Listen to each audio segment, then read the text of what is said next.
Up first this evening, there was outrage and condemnation in Parliament this afternoon over the continued attacks on the nation's women. TVJ's Andrea Chisholm was in Gordon House today observing the proceedings and now joins us live. Andrea?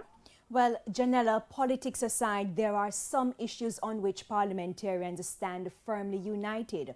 One such issue is domestic violence. They made it clear there is no excuse for abuse. Any man that beats a woman is not a real man.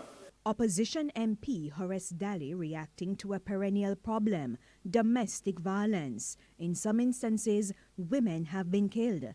Alanda Terrelong points to what he calls toxic masculinity. For example, men who believe they own women.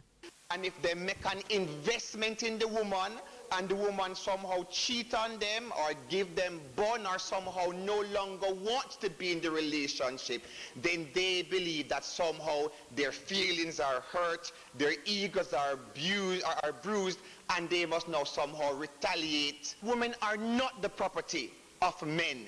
We must also recognize, Mr. Speaker,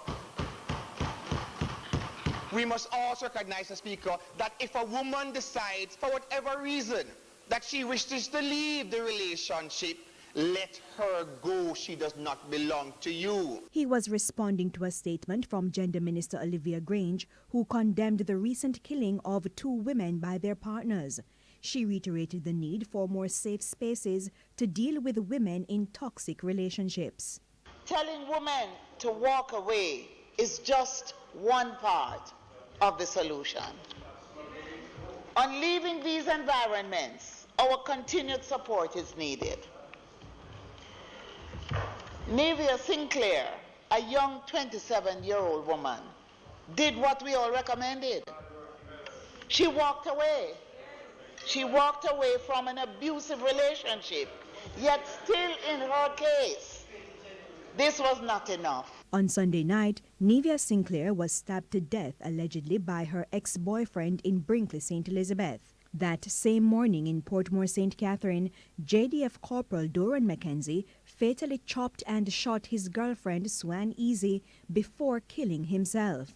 In the meantime, opposition spokesperson on gender Denise Daly called for schools, communities and church groups to look out for signs of domestic abuse. When you listen to children, sometimes you are aware of what is happening in the homes. But we don't take any stock, we don't take any note of these things in order that we can start the preventative measures from there. So we probably need to start looking at how the children are socializing in schools in order that we will be able to detect. Andrea Chisholm, TVJ News.